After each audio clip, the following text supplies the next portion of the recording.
ஒரு மேடையில தமிழ்நாட்டினுடைய ஆகச்சிறந்த தமிழ் அறிஞராக இருந்த ஔவை நடராஜன் பேசினார். ஒரு பாட்டை பத்தி சொன்னார். என்ன பாட்டு தெரியுமா?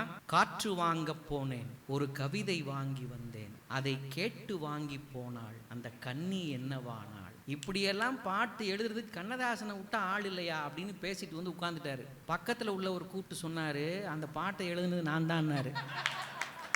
யாரு? வாலி. சரி, அவர் விடுங்க, அவர் கூட திரைத்துறையை சாராதவர். ஆச்சி மனோரமா அவங்கள மாதிரி ஒரு நடிகை இனி இந்த தமிழ் உலகத்துக்கு கிடைக்குமா? அவங்க ஒரு மேடையில பேசினாங்க. என்ன தெரியுமா பேசினாங்க? என்ன சார் பாட்டு இந்த காலத்துல பாட்டு எழுதுறாங்க? கண் போன போக்கிலே கால் போகலாமா, கால் போன போக்கிலே மனம் போகலாமா, மனம் போன போக்கிலே மனிதன் போகலாமா, மனிதன் போன பாதையை மறந்து போகலாமான்னு. இப்பெல்லாம் கண்ணதாசனை விட்டா எழுத ஆள் இல்லை சார் அப்படின்னு ஒரு மேடையில பேசினாங்க. யாரு?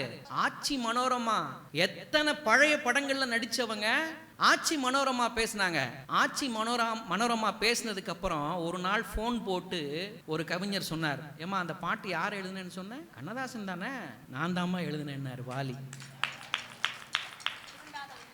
சரி விடுங்க, இத்தனைக்கு நல்லா பாடுவாங்க, ஏதோ ஒரு கவனக்குறைவை சொல்லிட்டாங்கன்னு கூட வச்சுக்கோங்களேன்.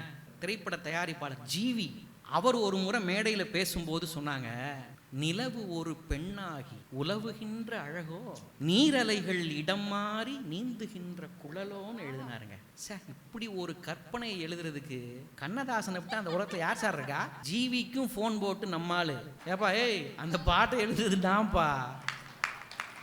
யாரு? வாலி. மாப்பிள்ள அவர் தான் போட்டிருக்கிற சட்டை என்னதுன்னு சொன்ன மாதிரி